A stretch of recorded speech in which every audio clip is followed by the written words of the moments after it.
Hey there, and welcome back to the Empower Her Business Accelerator podcast. I'm your host, Phillipa Channer, and we're continuing our May series on content frequency because let's be real, finding that perfect balance between showing up consistently and delivering high quality content can feel like a never-ending battle. If you've ever wondered, how do I stay consistent without sacrificing quality, then you're in the right place. Today, we're breaking down the strategies that will help you create impactful content consistently without feeling like you have to churn out content 24/7. Now, before we start and really get into this message, it's just a quick reminder that the Empower Her program is here to help you create a content strategy that fits your lifestyle and your goals. So whether you choose to start with the monthly mastermind or you want to launch right into the full version of the program that includes one-to-one coaching with me, you're going to get all the tools and structure that you need to build a sustainable marketing strategy. The Empower Her program is designed to help you create sustainable, results-driven marketing strategies. So check out the link in the show notes to learn more and sign up today. All right, now let's get into today's topic. That's how to balance consistency with quality in your content.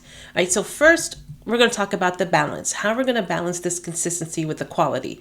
Content marketing is a long-term game. Posting consistently is going to help you stay visible and top of mind of your audience. But if the quality of your content drops, engagement can suffer. So how do we find that sweet spot between staying active and producing valuable content? Let's break this down into 5 key strategies. The first is going to be prioritize quality over quantity. Instead of feeling pressured to post every single day, focus on creating content that delivers value. High value content builds trust and keeps your audience engaging much longer. So instead of a daily social media post with very little impact, focus on maybe 2 or 3 well-researched, engaging posts per week that truly resonate. So you want to audit your last 5 pieces of content. Are they valuable and engaging, or were they rushed just to meet a deadline? You want to adjust your schedule accordingly. If you haven't set your content pillars yet for what you're talking about on your platforms, check out episode 174 to get clear on what you should be focusing your messaging on. All right, the next step in this strategy is to set a realistic posting schedule. Find a rhythm that allows you to be consistent without burnout. Overcommitting to an unrealistic posting schedule can lead to stress and low quality content. So if you're creating high quality YouTube videos that take 2 weeks, don't force yourself to post weekly. Maybe focus on a bi-weekly or a monthly schedule instead. That way you can put your energy and focus into that video and not feel burnt out. All right, so choose one primary content format, be it blogs, video, podcasts, or social media, and set a posting frequency that you can realistically maintain for the next 3 months.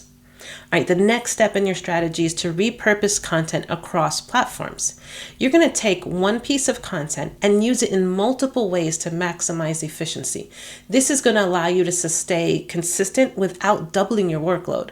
So for example, you're going to take a single blog post that can be repurposed into an Instagram carousel, a LinkedIn article, a short video, and even an email newsletter. So go back to your best performing content and brainstorm 3 ways to repurpose it for a different platform.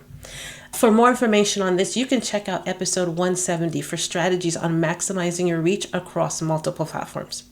All right, so next, the 4th step in the strategy is to batch create to stay ahead. And what that means is creating multiple pieces of content at one time. So instead of creating content on the fly, you're going to block out dedicated time to batch create multiple pieces at one time. This keeps you ahead of the schedule and prevents last minute content stress. If you create 4 podcast episodes in one day, you free up the rest of the month to focus on engagement and promotion of those posts once a week for the month. All right, so set aside one full day this month to batch create at least 3 pieces of content. You will be amazed at just how much more freeing it feels to know that the content is already done created, and now all you have to do is just schedule it to go live on each of your platforms. All right, the last step in the strategy is to set boundaries for content creation. Stop trying to do everything yourself. You need to delegate, automate, and use templates where possible. Protecting your energy ensures that you can create high quality content consistently over time. So use scheduling tools like Later, Buffer, or Trello to plan content in advance and reduce daily posting stress. So automate one repetitive content task this week, whether that's scheduling your social media post or setting up an email sequence. Take a look at your processes and see where you can automate stuff so you are not getting burnt out. If burnout is a real concern, you're going to stay tuned for next week's episode. This is episode 180, where we're going to be discussing avoiding burnout while keeping up a consistent schedule. Now, guys, balancing consistency and quality is not about perfection. It's about finding that rhythm that works for you. By focusing on quality first, setting realistic goals, repurposing smartly, batching ahead, and using automation, you can create sustainable content without feeling overwhelmed. All right, so thanks so much for tuning in today. Next week, again, we're tackling that big topic about avoiding burnout while still maintaining a consistent schedule. If you've ever struggled with content fatigue, you're not going to want to miss this one. And if you're ready to build a content strategy that works for you, the Empower Her program has some amazing ways for you to get started. We've got masterminds, we've got monthly power sessions, we've got a digital version of the program where you can just read it on your own, apply what you've learned. We've got some templates and links in there to help you, or you can sign up for the full program and jump right in. So check out the link in the show notes to sign up. Let's make your content work smarter, not harder. And until next time, next week, keep shining, and remember, your content should work for you, not exhaust you.